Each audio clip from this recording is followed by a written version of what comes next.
Recording is on. Vamos lá. Então, vamos lá. Boa noite para todo mundo que assistir depois, né? A gente deixa normalmente os vídeos das aulas no YouTube para o pessoal que às vezes não consegue assistir de maneira síncrona, né? Mas então eu te agradeço mais uma vez, Maria Fernanda. Eu sou o Iago, coordenador do Bitita, né? Que é esse espaço que a gente fornece não só cursinho popular, de maneira gratuita, né? Via Rede Emancipa, mas também um curso de português para imigrantes. Então, tem uma outra parte do nosso projeto, que os professores também estão envolvidos, né? Que a galera também faz curso de português, né? Como língua de acolhimento, que é o PLAC. Mas aqui a gente está só no pessoal do cursinho, e isso já tem bastante gente aqui para a gente conversar, né? Então, a gente está num espaço de uma aula de redação do cursinho, e começando essa história aí dos círculos de debate, né? É o nosso primeiro círculo do ano, então, por isso ainda mais especial a visita aqui, né, da Maria Fernanda. Eu vou compartilhar minha tela só para a gente entender um pouco o que é esse espaço dos círculos, né? Tá todo mundo vendo aí, né, gente? Sim. Sim. Não sei se eu consigo... enfim, vai ficar desse jeito mesmo. Então, a minha participação aqui vai ser bem breve para a gente falar um pouquinho sobre o círculo de debate. E aí, por isso, despertar para vocês essa curiosidade aí, né? Só para falar rapidamente, essa história dos círculos de debate, né, que é uma roda de conversa, é um espaço para a gente debater, conversar, aprender juntos, né? Professores e estudantes, todo mundo está convidado a fazer parte. É bem possível que tenham mais desse espaço aqui futuramente, né? Mas vocês já vão entendendo. Então, a ideia dos círculos de debate, que tem toda a rede Emancipa, ela veio de uma proposta, de um método, né, que foi criado pelo Paulo Freire. Então, lá nas décadas de 60, né, há 50 anos, mais de 50 anos atrás, aí, o Paulo Freire, que é um grande mestre para a gente em termos de pedagogia, né, é um professor, um pedagogo que foi muito importante aí, no Brasil e no mundo, né, nessa parte da gente pensar em educação, e principalmente essa educação popular, que é a educação que não está ali só no espaço da escola, né, mas que também está fora das escolas, está nas comunidades, está nos espaços rurais, né. Então, o Paulo Freire, com um desafio que eles tinham dentro do movimento Sem Terra, né, que é o MST aqui no Brasil, eles estavam trabalhando juntos e eles tinham um desafio que era alfabetizar uma população que foi negado o estudo aí, né? Então, o pessoal no campo, normalmente, tendo que trabalhar cedo e param de estudar, e aí muitas dessas pessoas não tinham esse contato tão próximo com a língua a ponto de serem alfabetizados. Então, esse era o desafio do Paulo Freire, do MST, e eles criaram um método, né, um jeito de dar aula ali, vamos dizer assim, de alfabetização para adultos, que depois ele acabou escrevendo sobre isso e dando o nome de Círculos de Cultura, né? Então, Círculos de Cultura do Paulo Freire era basicamente um espaço que ele sentava, né, com trabalhadores rurais, então, envolvidos no movimento social, para pensar basicamente os problemas que eles tinham em comum, assim, né? Então, o que estava acontecendo no movimento e o que eles precisavam, então, a partir disso, avançar, entender melhor, enfim. E a partir desse problema e dessa língua em comum, que era aberto um diálogo, então, entre as pessoas, né? Professores ou, no caso ali, educadores ou educandos, né? As pessoas todas estavam envolvidas na mesma problemática, né? Que era a luta social no campo.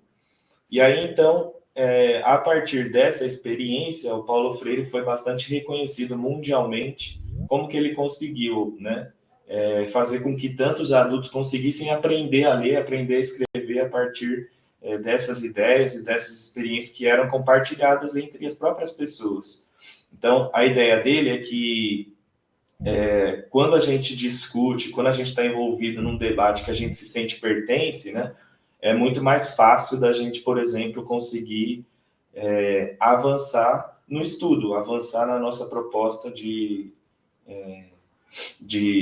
aprender a ler e escrever, mas aprender também a ler o mundo, né, a interpretar o mundo e a escrever sobre o mundo. Então, é um pouco essa é a nossa inspiração, né, no Paulo Freire, pessoa que a gente quer seguir enquanto educador popular, enquanto pessoa que a gente pode aprender junto, né? Tem um texto que eu escrevi junto com a Mari, uma colega lá de Campinas, que a Lu já compartilhou no grupo, e a gente fala um pouco sobre esse processo dos círculos de debate e os círculos de cultura. Nos próximos círculos, eu vou conversando mais com vocês sobre isso, mas eu deixo agora a palavra com a Luciana, que é a nossa professora de redação e que vai apresentar aqui o tema de hoje e a nossa convidada de hoje. Tá bom, gente? Bom círculo para todo mundo, participem. Estamos todos aqui entre pessoas que estão junto na luta, né?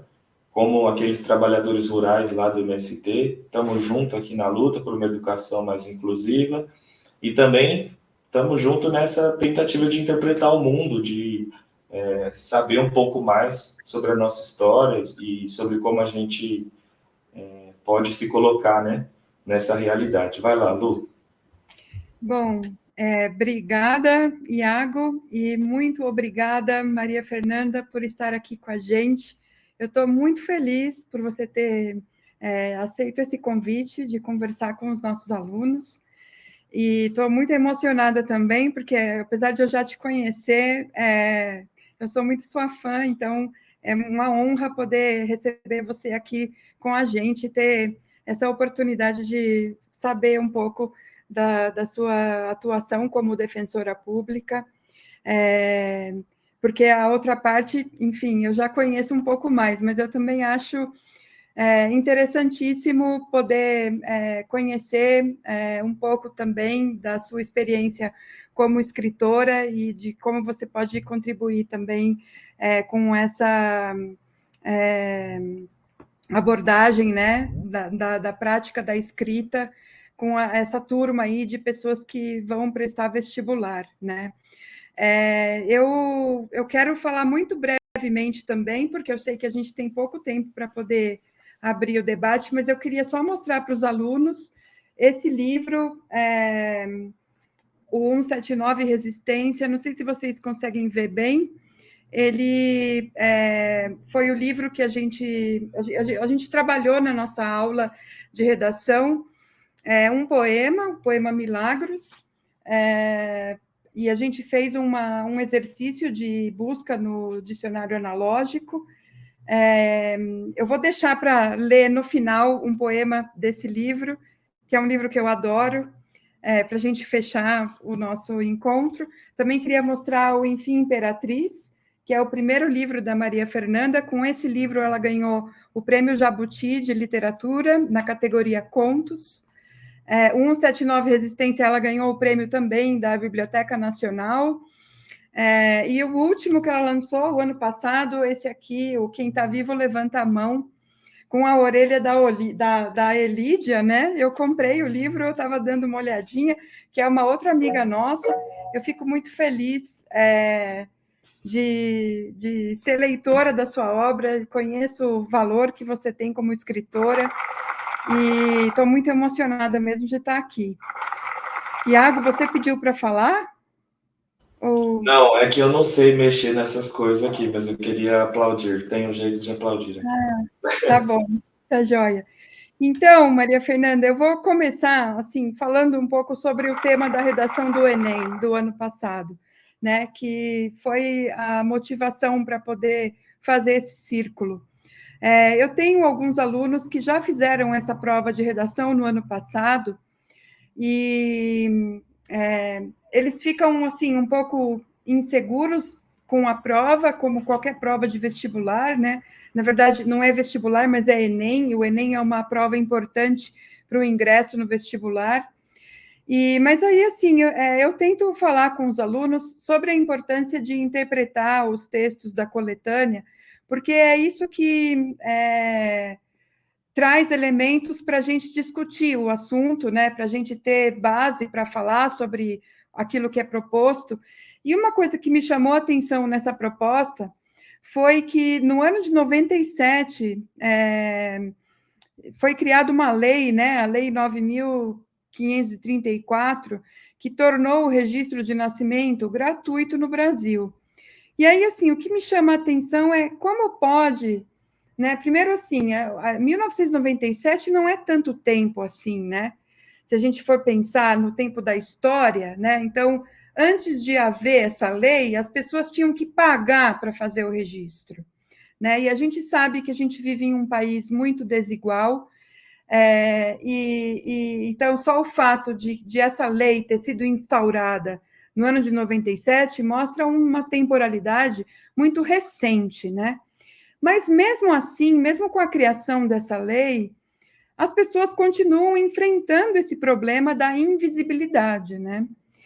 E aí, na mesma proposta, existe uma publicidade aqui dizendo: onde existem pessoas, nós enxergamos cidadãos, defensoras e defensores públicos pelo direito à documentação pessoal. É uma divulgação que saiu do trabalho dos defensores públicos. Na imagem tem até... Ah, legal, o Iago está compartilhando, né, a tela. Tem uma imagem interessante, né, porque aparece a foto de uma mulher e a marca das digitais, né? E aí, assim, eu queria perguntar isso para você. Na verdade, eu acho que, assim, antes de chegar nesse problema, né, nessa questão aí que a prova de redação traz, eu queria perguntar um pouquinho para você qual foi o seu caminho pessoal, como foi que você escolheu essa carreira no direito, assim, como foi essa escolha, e por que fazer defensoria, ser defensora, né? Dentro do direito tem várias possibilidades de atuação e você escolheu atuar como defensora pública. E o que você pode falar, então, da sua experiência pessoal, como foi que você chegou a essa carreira, e o que você diz a respeito dessa questão que o Enem trouxe, né, da invisibilidade, essa lei de 97 e o problema que continua sendo tão pontual, né, tão urgente também de ser resolvido. Eu vou começar com essa pergunta e aí a gente abre a roda. É isso. Muito obrigada mais uma vez. Eu que te agradeço, Luciana, Iago, obrigada pela recepção. Estou muito feliz de estar aqui, fiquei super feliz com o convite. Em geral, eu sou convidada para falar sobre literatura, hoje em dia menos sobre defensoria pública, porque eu tenho dedicado todo esse tempo extra, né, o tempo que resta, eu me dedico à literatura, então esses eventos fora do trabalho acaba sendo muito sobre literatura e pouco sobre defensoria. E aí, quando você me fez esse convite, a possibilidade de falar sobre as duas coisas, né, e como elas se encontram, qual que é o link que tem, né, eu fiquei super feliz. Então, eu vou começar falando um pouco sobre a minha trajetória como defensora pública, a minha relação com a defensoria pública, a minha escolha pela defensoria pública e pelo direito também. E aí, vou falar depois um pouco sobre o tema, que eu achei super interessante. Eu não conhecia essa publicidade da defensoria, porque não é minha área de atuação, né? Eu trabalho desde sempre com criminal, então esse trabalho é feito por defensores que trabalham com direitos humanos, mas nesse outro enfoque, né? Direitos humanos é muito amplo, e o direito à identificação é um direito humano, né? A gente se esquece disso quando a gente pensa em direitos humanos, a gente pensa nesses recorrentes, né? A saúde, vida, liberdade e tal. O direito à identificação é um direito humano fundamental para a pessoa exercer a cidadania, se reconhecer, se colocar na sociedade.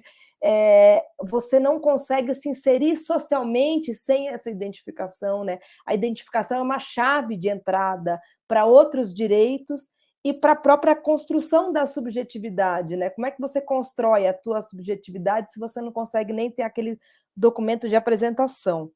E por isso achei o tema super interessante.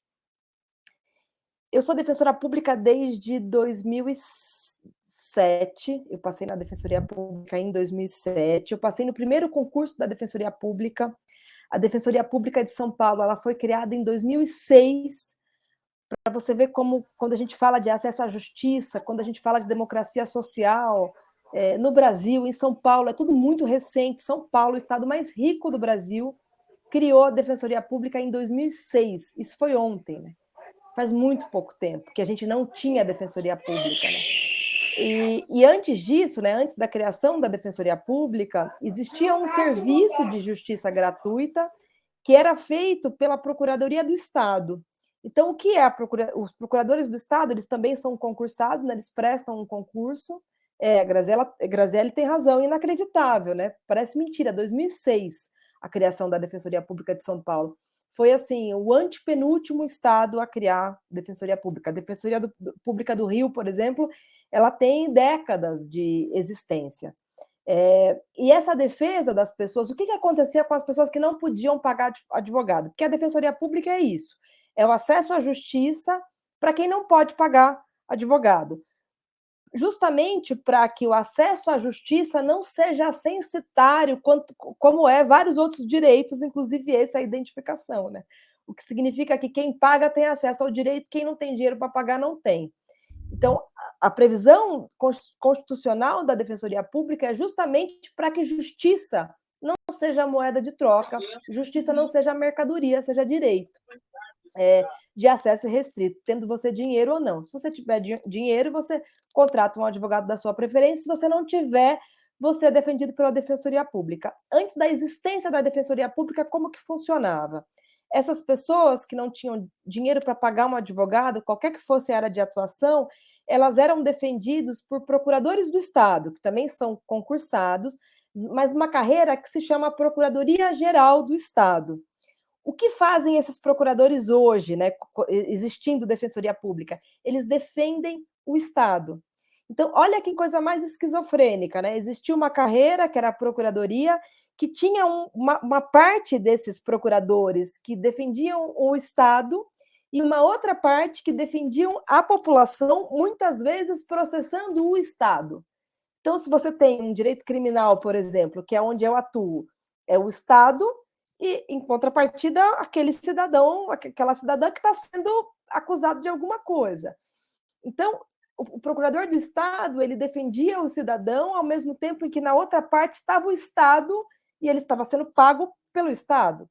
Eu também sou paga pelo Estado, sou funcionária pública, mas a Defensoria Pública ela tem autonomia financeira, administrativa, completamente diferente do procurador do Estado, que está ligado ao governador.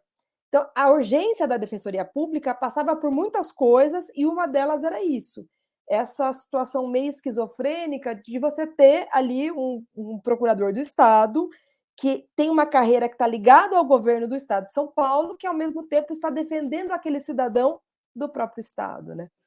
Então, a Defensoria Pública foi criada em 2006, e aí eles fizeram o primeiro concurso de defensor público, que foi em final de 2006, começou o concurso ele tem várias fases, né? Ele tem 3 fases, e aí eu fui aprovada em 2007, tomei posse em maio de 2007. Eu não posso dizer que eu sempre quis ser defensora pública, porque defensoria pública é uma carreira que não existia. Então, quando eu entrei na faculdade, eu tive contato com a Procuradoria do Estado, nesse trabalho de defensoria pública, fiz estágio, inclusive, gostava muito, fiz estágio na área que eu trabalho hoje, que é fazendo a defesa de quem está cumprindo pena, né? Mas eu não pensava na defensoria como uma carreira, porque não existia. E não pensava em ser procuradora também, porque eu sempre achei um pouco estranho, assim, não conseguia entender direito a carreira de um procurador de assistência judiciária, que era o que se fazia na época.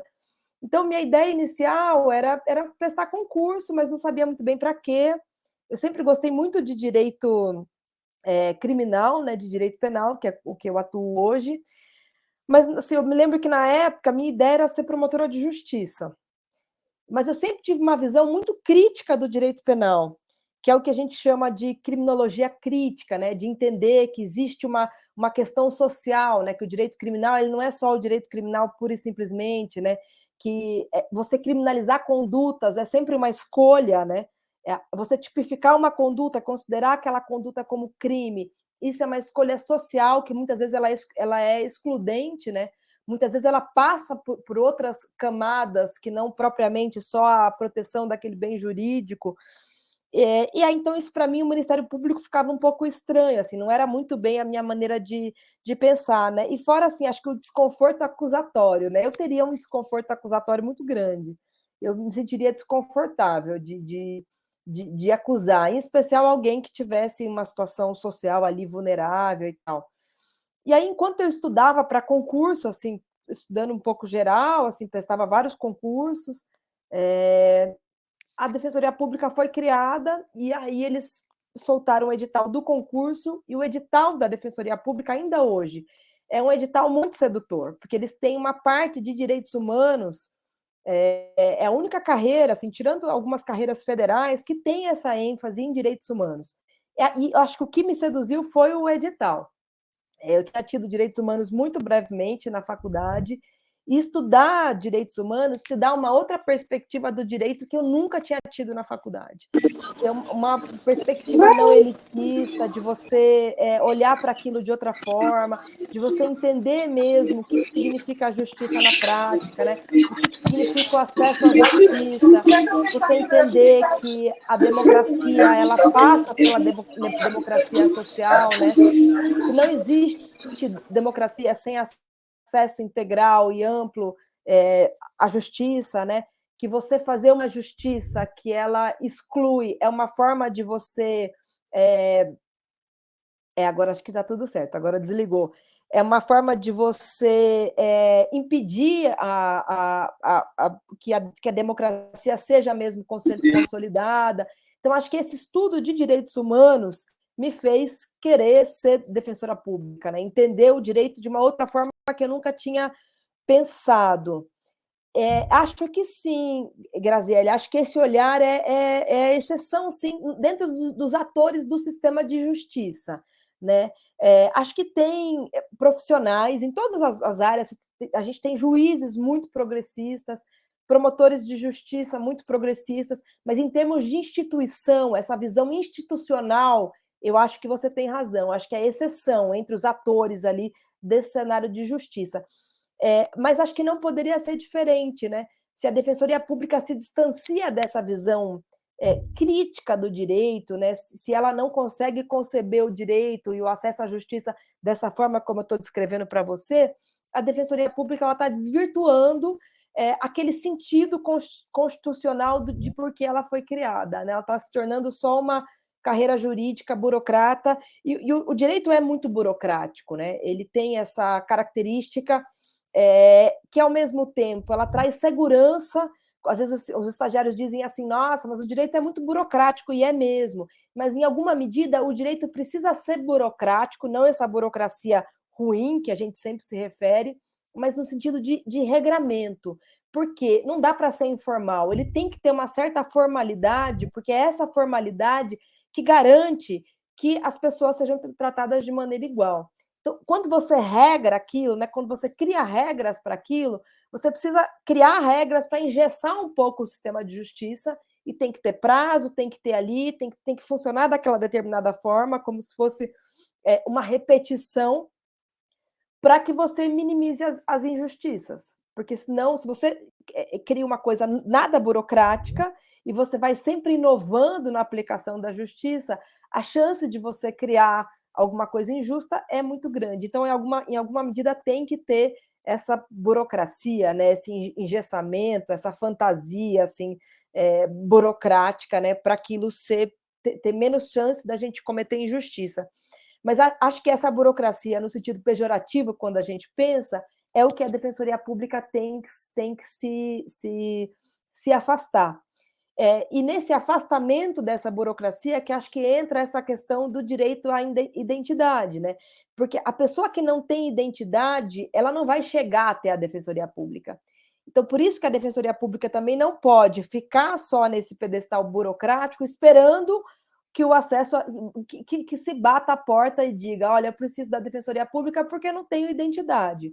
Porque a pessoa que não tem identidade, ela não vai procurar a Defensoria Pública para dizer que ela não tem identidade, porque é uma pessoa que está numa vulnerabilidade social tão grande que ela precisa ser procurada pela Defensoria Pública.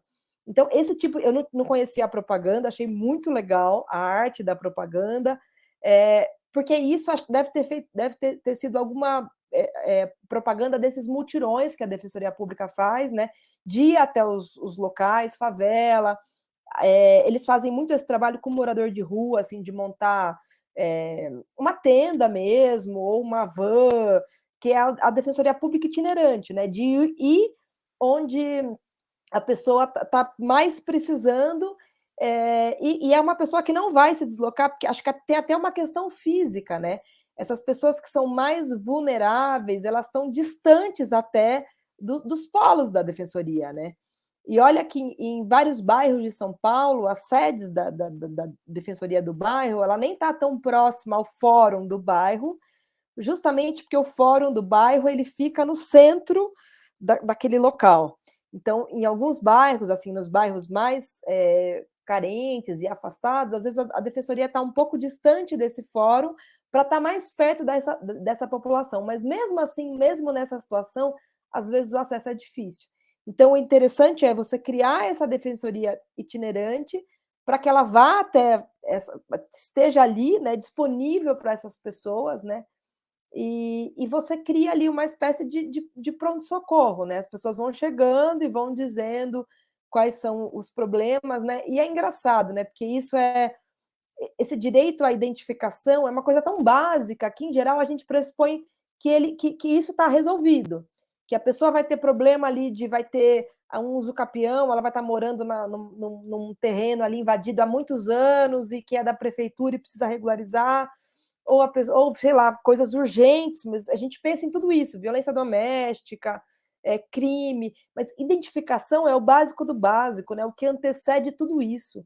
Você só começa a falar de outros problemas, de outras vulnerabilidades, quando você resolve essa. Porque isso é o passe de inserção a qualquer outro direito, né?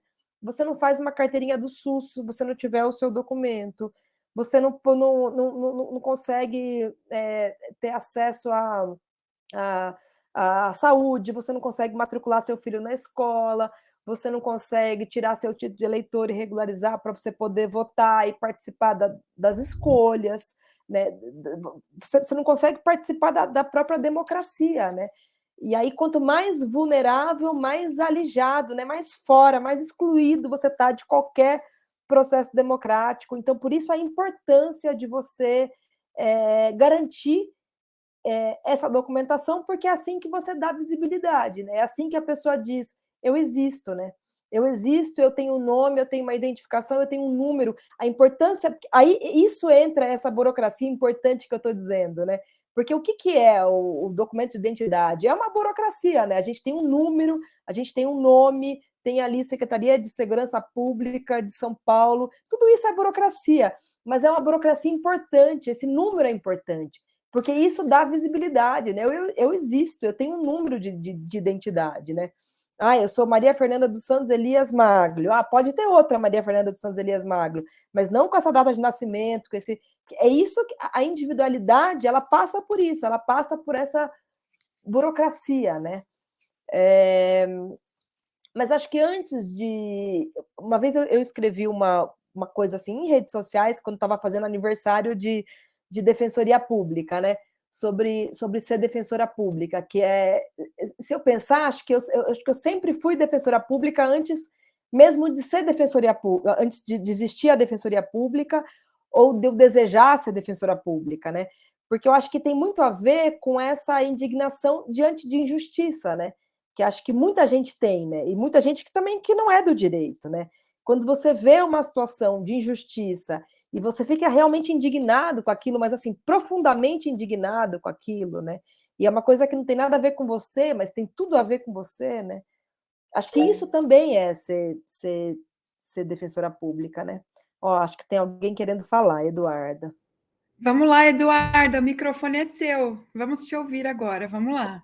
Olá, boa noite. Prazer estar falando com a Maria Fernanda.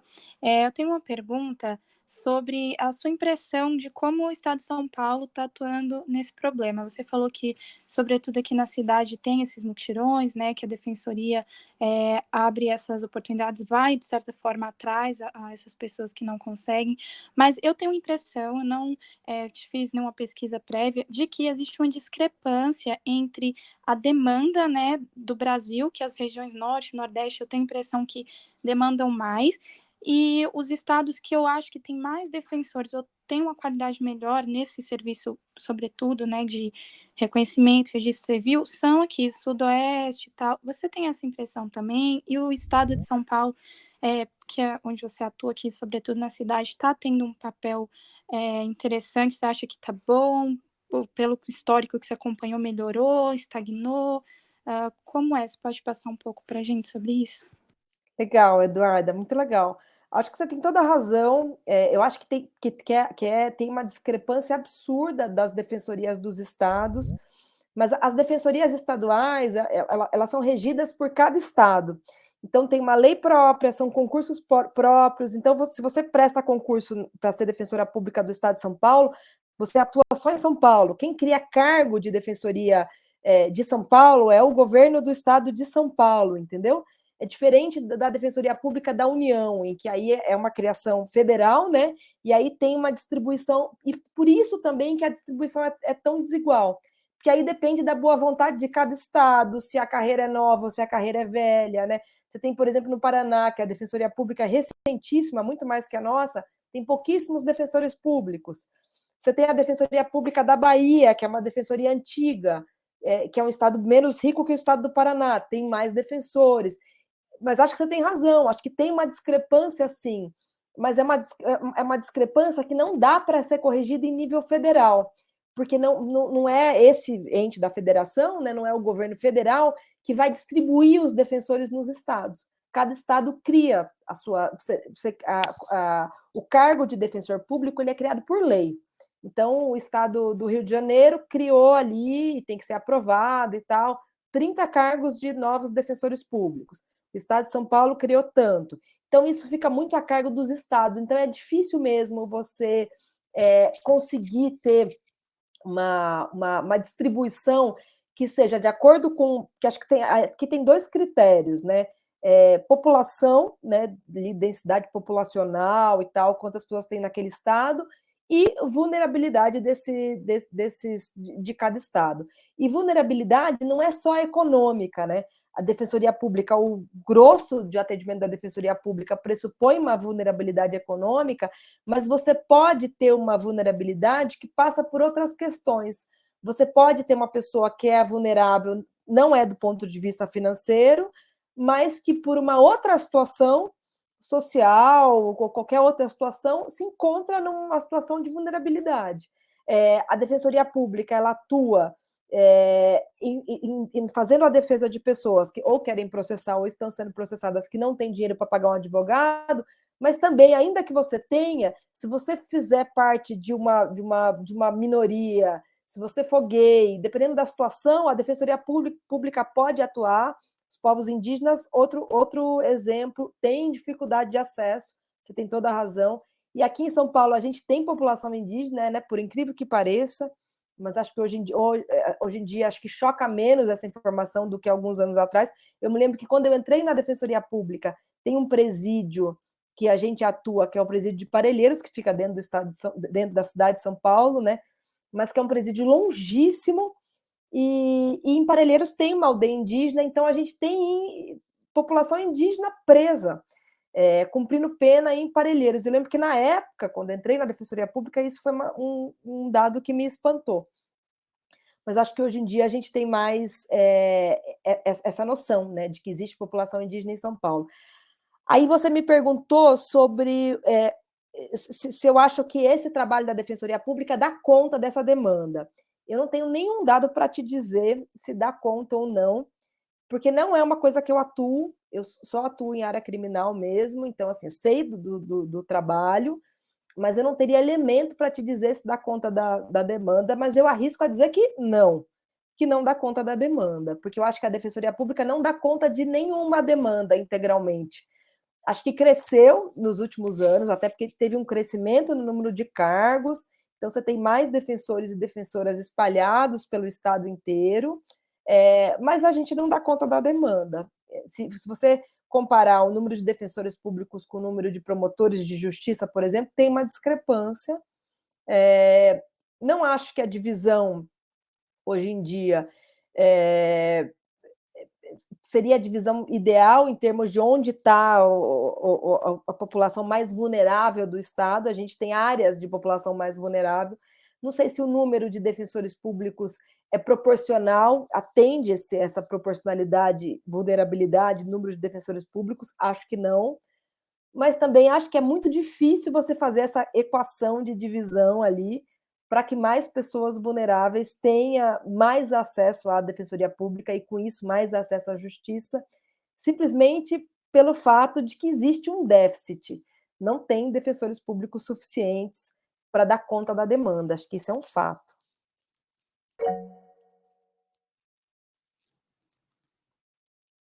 Posso pegar o embalo aqui da Duda? Claro. Vai lá, Iago.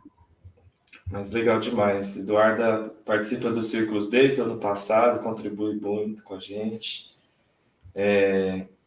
Mas se atendo aqui à pergunta e ao tema, né, que você estava falando, Maria Fernanda, também tentando estimular o pessoal a fazer perguntas também, né?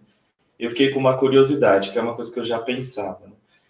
Primeira, a importância do registro civil para o acesso à cidadania. Então, o mínimo de direitos que a gente tem acesso, seja você rico ou pobre, principalmente sendo pobre, né, morando na periferia, sendo população preta, enfim, LGBTQIA+, população tradicional, né, que tem um pouco mais de dificuldade, conflito nessa relação com o Estado.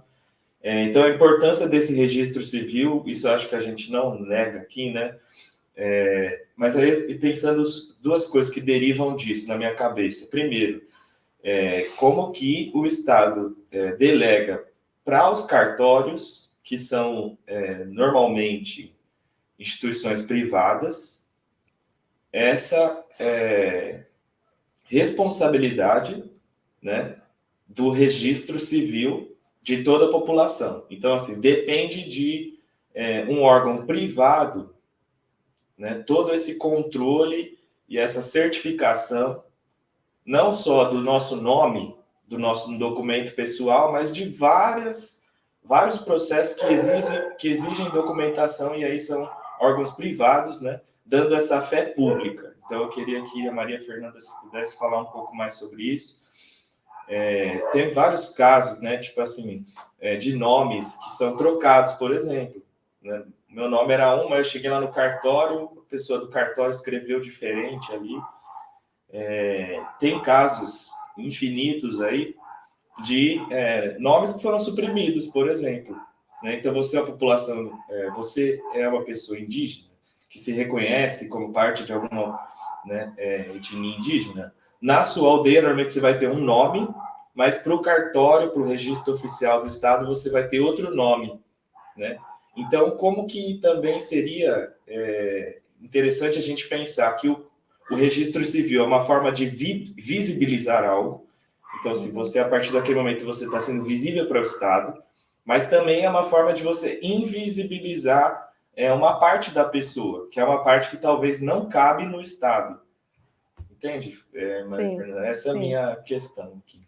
Eu acho que é uma das esquisitices do Estado burocrático mesmo. Você ter um direito que é um direito humano, né? Que é o direito da identificação de documentos e tal, mas que é provido, quem emite esse documento é um cartório, que no fim das contas é uma empresa, né? Que tem lucro. O cartório é uma coisa que dá muito lucro, né?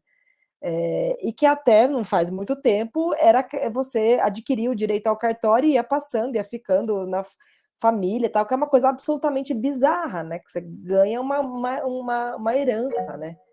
Herdeiros de cartório. Isso já mudou, pelo menos isso, né? Porque agora, pelo menos, tem concurso público e tal, para você ali ser o chefe do cartório e tal. Mas é uma bizarrice mesmo, você tem toda a razão, porque o Estado deveria prover, né? O Estado deveria tomar conta integralmente dessa questão, porque é uma questão de relevância, né? Acho que tem mais alguém querendo falar. Sim, é a Cristiane. Vamos lá, Cristiane, pode falar. Não sei se vocês estão conseguindo me ouvir, tá dando para me ouvir? Sim. Então, eu queria, através do que vocês estavam debatendo, trazer que nem a história, por exemplo, da família do meu pai. O pai do meu avô, no caso, ele se mudou, né? No caso, ele veio pro Brasil, no caso, né? É tudo da Itália. Só que ele não lembrava, ele não sabia, tipo, eu sei meu primeiro nome, tipo, Cristiane, mas eu não sei Cristiane do quê. Aí eles acabaram colocando o nome de Eduardo. Aí ficou como Eduardo, mas a gente sabe que Eduardo é tipo um nome próprio, não costuma você ver família com sobrenome de Eduardo. Então, eu achei interessante trazer isso que aconteceu na família do meu pai. A gente tem esse sobrenome exatamente por causa do cartório aqui no Brasil mesmo. Mas, de fato, a gente não sabe, tipo, o verdadeiro sobrenome da família, sabe? Olha que coisa bizarra, né? A história da família se perde porque chega o cartório, resolve, e você tem razão, tem um monte de história assim, em especial de imigrantes que chegavam e aí assim, chama como? Aí não consegue entender o sobrenome e põe qualquer coisa.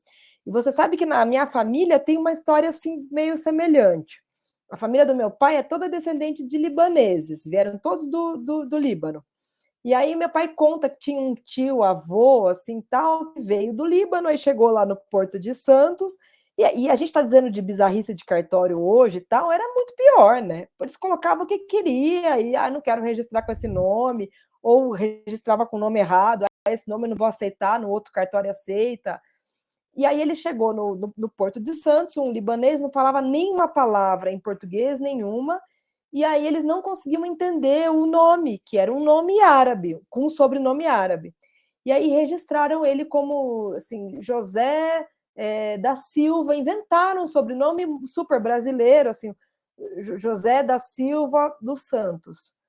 E ele morreu sem falar uma palavra em português, chamando José da Silva. Ele não sabia pronunciar o nome. Assim, e contando parece uma história engraçada, e é uma história engraçada, né? Mas assim, o nível de violação, né? Você tirou daquela pessoa a identidade, você deu para ele um nome que ele não era capaz de falar, né? A sua família, vocês desconhecem o sobrenome porque, assim, a gente conta depois como anedota, né? Anedota de família, vai contando e tal, mas é uma violação absurda, né? Porque você tira a identidade daquela pessoa. Você cria uma identidade nova que ela nem se reconhece, né? Ele morreu como João da Silva, tá lá no túmulo dele, e ele nunca foi João da Silva. É bizarro mesmo, muito bizarro. E não, essa questão da identidade, do direito à identidade, não é pouca coisa, né? Porque aí a gente passa por muita coisa quando a gente fala de direito à identidade, né? Assim, a mudança de nome em situações de pessoas transgêneras, isso é essencial para a construção daquela identidade, né? Para você acabar com aquele constrangimento social da pessoa se identificar, né, como mulher ou como homem e ter um documento de identidade que é díspare daquela Grego está falando alguma coisa. Mudou o nome, sim, sim, sem dúvida, porque é uma violência você negar para a pessoa esse direito à mudança de nome, entendeu? Uma violência.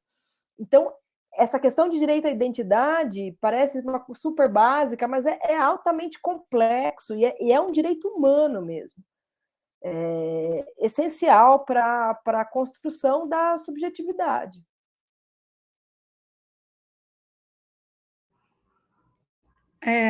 Tá todo mundo quietinho aí? Alguém quer continuar, fazer mais alguma pergunta? Estamos aqui para ouvir vocês. Quem se anima? E lembrando que a gente pode fazer uma fala também, não precisa ser uma pergunta, né? Pode ser uma Sim, afirmação. O Claro, círculo aqui é para a gente, comentário, o que né? vocês quiserem.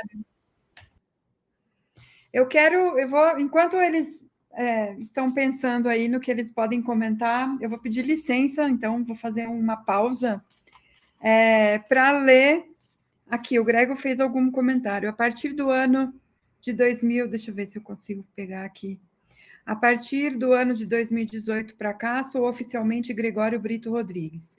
E para mim foi muito importante para ser reconhecido como realmente sou. Claro, Muito bom. olha que coisa bonita. Que É. coisa bonita, porque é um novo nascimento, né? Uhum. Olha assim, a importância, ou uma criança que tem duas mães, puxa, para as mães e para essa criança, assim, olha a importância desse documento, desse papel, né? Porque a nossa sociedade é burocrática, a gente se reconhece pelos papéis. Então, o papel tem que ser democrático, né? Era um direito seu você ter esse nome. O Estado te reconhecer dessa maneira. Então é bonito, é um direito humano mesmo. Acho que a gente não pode perder essa perspectiva, que faz parte do rol de direitos humanos, tão importante quanto qualquer outro. Eu vou pegar esse gancho do nome, porque eu escolhi um poema do 179 Resistência, esse livro lindo, olha que livro lindo. E eu escolhi um nome, né? O nome Milagros, que é o nome de uma pessoa, né? E eu gosto muito desse poema, eu resolvi trabalhar com a turma a questão do dicionário analógico. A Maria Fernanda já sabe, eu contei para ela que a gente escolheu, os alunos escolheram, cada um escolheu uma palavra, e aí a gente depois fez uma contemplação do dicionário analógico a partir das palavras que eles escolheram. Mas eu queria pedir licença, então, para ler o poema aqui novamente, e para a gente falar um pouquinho, então, pegar esse gancho da sua atuação como escritora, como poeta, né? E de como a realidade da vida atravessa a sua escrita, né?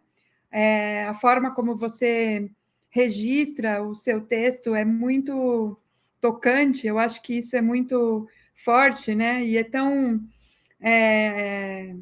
real, né? Tão concreto. Então, eu queria falar um pouco disso também.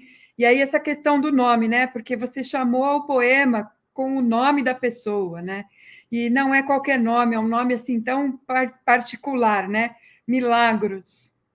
Então, eu vou ler, gente, eu vou pedir licença para vocês para ler o poema. O poema diz assim: ela me diz que se chama Milagros e que não tem ninguém. Balança a cabeça e diz ninguém. Não diz nadie, porque já aprendeu um pouco de português. Um pouquito, me diz, quase encostando o indicador no polegar. Pergunto se tem filhos, e ela diz sim, uma menina Inês e um menino Pablo. Pergunto a idade, diz 8 e 6. Ela chora, limpa a baba da boca, do nariz e dos olhos, na manga do uniforme. Eu não tomo as mãos dela nas minhas e nem digo tudo bem. Ela me pergunta quanto tempo vai ficar presa, e eu não sei. Ela me pergunta se posso fazer algo por ela, e eu não sei. Ela me pergunta se eu sou feliz, e eu não sei. Puxa, que poemaço! Muito lindo, Fernanda. Que legal, Lu, que legal. Eu queria que você falasse um pouquinho como foi. Bom, não sei, eu gosto de tantas formas desse texto, desse seu poema, do seu livro, enfim, dessa ideia de escrever um livro, de chamar um livro pelo título de um dicionário, buscar o verbete do dicionário analógico, são tantas coisas, né? A Cristiane quer falar. Pode falar, Cristiane, aproveite. O microfone é de vocês. Eu vou me calar agora, eu vou parar de falar.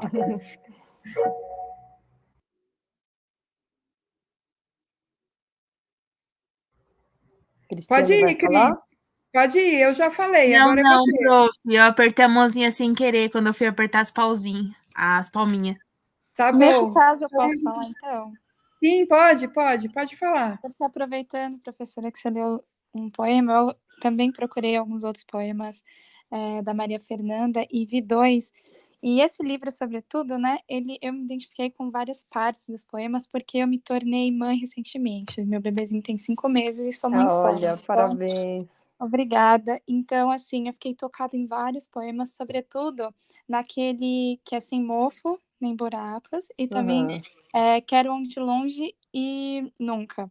E, assim, eu vejo que neles, a Maria Fernanda, ela fala um pouco sobre ela se encontrar forças, né, para conseguir seguir com seus com as tarefas dos seus filhos ali naquele sem mofo, sem buracos. É como se ela Uhum. estivesse se perdendo, mas não posso me perder. E no Uhum. outro ela fala que, bom, o dia a dia, ele é cheio de coisas minuciosas assim, mas não são aqueles dias de festa, festivos, né, que nós estamos produzindo, não. São as coisas pequenas do dia a dia, e ela tem que dar conta de tudo, e no final ela fala, eu preciso não enlouquecer. Então, Maria Fernanda, eu também sou mãe recentemente, também quero não me perder e eu também preciso não enlouquecer. Então, sobre essa experiência como mãe, como defensora pública, né, que acaba se tornando um pouquinho mãe, assim, de estranhos, como que você lida com esse monte de coisas, assim, como é para você? Que legal, muito legal. Parabéns aí pela maternidade recente. É muito difícil ser mãe, né? Eu acho que faz parte das coisas que não contam pra gente direito, sabe? E a gente leva um susto. Acho que agora menos, né? Acho que a maternidade tem sido menos romantizada, mas eu acho que ainda precisava ser falado assim com mais clareza, né? Que é muito bom, é muito bonito, realmente. Todos os clichês em relação à maternidade são todos verdadeiros. E, nossa, realmente é um amor assim que você nunca experimentou na vida, mas é muito difícil. E não é só a dificuldade física, né? Acho que, em especial, não dormir. Não dormir é uma tortura, né? Não dormir é uma tortura. Mas acho que a dificuldade emocional mesmo, nessa questão da dependência, de você cuidar de alguém, falar, meu Deus, será que eu dou conta disso, né? Não estou dando conta nem de mim, né? Essa sensação iminente de loucura, né? Que toda mãe tem, acho que algumas mais que as outras, eu acho que eu tive muita. Acho que por isso que isso mostra tanto no livro, essa coisa meio de liame, assim, para mim a questão de saúde mental é sempre uma coisa que eu preciso ficar ali diligente, atenta e tal, e com a maternidade foi mais, né? Isso veio assim. Então, e eu sempre digo assim que escrever poesia para mim é terapêutico. Eu digo que eu não sou poeta, eu sou escritora de ficção, eu escrevo contos, escrevo romance, e aí escrevo porque eu sou escritora, mas eu não sou poeta. Poesia eu escrevo para não enlouquecer. E eu acho que esse 179 Resistência, ele reflete muito essa questão da maternidade mesmo, assim, da vivência da maternidade, essa maternidade como uma ruptura, né? Maternidade é uma ruptura, né? O teu eu de antes, o teu eu de agora, e nunca vai ser como o teu eu de antes, nunca volta, né? Nunca volta, né? Acho que para mim o que mais me marcou em relação à maternidade foi esse sentimento de nunca mais, porque é nunca mais, é nunca mais. Assim, várias coisas na vida que muda tal, mas que você tem a possibilidade de regressar para esse estado de antes. A maternidade não importa o que aconteça. Não importa o que aconteça com seus filhos, não importa, não existe antes. É nunca mais. Isso me assustou muito, porque era um nunca mais, muito nunca mais. Não era um nunca mais um pouco só. E acho que foi um exercício mesmo, assim, terapêutico, né? De ir entendendo e uma reconciliação, assim, em relação a muitas coisas. E acho que esse livro ele funcionou para isso, assim, para eu entender melhor a minha maternidade. É um amor, realmente, assim, esse clichê do amor incondicional é completamente verdade. Porque não tem ser, não tem vou te amar, ser. E o filho, assim, pode fazer o que for, né? Porque você reprova, eu sempre digo isso para os meus filhos. Nunca vou deixar de amar. Posso reprovar comportamento, posso ficar muito decepcionada, muito triste. E é engraçado, porque esse amor incondicional dá segurança, né? Às vezes eles ficam me testando. Meu filho fala assim, mas e se eu fizer tal coisa? Quando eu for grande, eu cometer um crime muito... Você vai deixar de me amar? Não vou. Eu vou reprovar aquilo, vou ficar decepcionada, vou ficar Aí eles brincam assim, e se eu resolver votar no Bolsonaro quando eu crescer? Aí eu falo, olha, menos. Mas eu digo, sempre digo, nunca coloco o amor na condição, né? Que acho que a maternidade é isso, é você não colocar condições para esse amor. Talvez seja o único amor mesmo que não esteja condicionado a nada, porque você pode amar muito alguém, se essa pessoa pisar muito na sua cabeça, uma hora você vai deixar de amar. Mas eu acho que a poesia ela aparece nessa entrada assim de entendimento da maternidade. E aí o título, né? Eu gosto muito de dicionário analógico, essa coisa da palavra puxando palavra, né? A palavra que você pensou originalmente, ela dá mão para uma outra palavra, que dá mão para outra, e aí você vai desvirtuando aquele sentido, porque aquela última palavra ela não tem tanto a ver com aquela primeira que você pensou. E aí acho que resistência, não só no sentido, esse livro ele foi lançado em 2019, né? Então acho que ele tem um sentido político, sim, e tem alguns poemas que são poemas bem políticos, mas acho que é uma resistência também no sentido, em outros sentidos, inclusive em relação à maternidade, né? Que é uma resistência à maternidade, né? E uma resistência pela maternidade também. Né? Que é assim um pouco esse jogo do morde a sopra, né? Que eu vou resistir à maternidade, ou seja, eu vou sobreviver à maternidade, né? Vai existir alguém ali, né? Que não vai ser só a mãe, né? Essa maternidade ela não vai me engolir, mas também resistir pela maternidade, ela ser ali um ato de resistência e ser um motivo de resistência, né? Um motivo para resistir. E acho que por isso que assim, acho que o meu trabalho como defensora pública ele aparece de maneira mais clara nas poesias até acho que do que na prosa. Na prosa ele tem também, acho que tem essa questão da violência que aparece muito na minha prosa, que um pouco é pelo meu trabalho como defensora pública criminal, né, sem dúvida, esse contato com a violência, que é uma coisa que eu não teria se eu não fosse defensora pública, eu, mulher de classe média, não veria o mundo, essa janela ali que me abre todos os dias para coisas que eu não teria acesso, esse nível de violência e tal. Mas eu acho que na poesia, esse trabalho como defensora pública, talvez porque na prosa, acho que tem essa questão do narrador, né? Acho que eu me sinto menos eu narrando, acho que é o narrador. A poesia, ela é mais intimista, ela é mais autoral, sou eu. Quando eu estou falando de uma mãe, eu estou falando de mim, né? Quando eu estou falando de não enlouquecer, eu estou falando de mim. Na prosa, não. Na prosa, eu realmente, claro, a gente está sempre emprestando, a gente nunca sai do referencial. O escritor está sempre falando dele em alguma medida. Mas na prosa, eu não estou falando de mim, eu estou inventando, né? Por mais que eu fale da minha perspectiva daquilo e da minha experiência, por mais que são as minhas palavras, não sou eu. É uma história inventada, é um personagem. Poesia não tem personagem. Eu sempre digo assim, que prosa é você... De alguma forma, você está sempre se expondo. Prosa é você estar andando perto dos outros com roupa transparente. Poesia, você está andando sem roupa nenhuma. Porque é você mesmo, né? Você está ali... E aí, essa poesia que você leu, Lu, ela foi feita a partir de uma conversa minha com uma presa mesmo, né? Ela não chamava Milagros, é que Milagros é um nome muito bonito, né? Eu não me lembro como ela chamava, mas era uma estrangeira. Eu atendo muita estrangeira, muita mulher estrangeira. É engraçado que homem não. Engraçado não, porque tem um motivo, né? Porque homem estrangeiro, eles ficam presos num presídio para estrangeiro que é no interior. Então é fora da minha atuação. As mulheres estrangeiras aqui em São Paulo, elas ficam presas aqui em São Paulo mesmo, na penitenciária feminina da capital, que é o último presídio, um dos únicos assim que restaram do Complexo do Carandiru. Que o Complexo do Carandiru era enorme, né? Várias poesias. Estou lendo a mensagem e falando de uma outra coisa, confundindo as estações. Vários presídios que compunham, né, o Complexo do Carandiru, grande parte foi demolido, desativado, até porque aquilo era acho que a destruição do Carandiru foi simbólico, né? E aí construíram isso mesmo. Construíram o Parque da Juventude, mas a penitenciária feminina da capital foi uma das que ficou, e as estrangeiras ficam lá. Então, atendo muita estrangeira na penitenciária feminina da capital, né? E, em geral, mulas, né? Que trazem droga para o Brasil, do mundo inteiro, e tem muitas sul-americanas. E eu estava atendendo eu acho que ela era uma boliviana,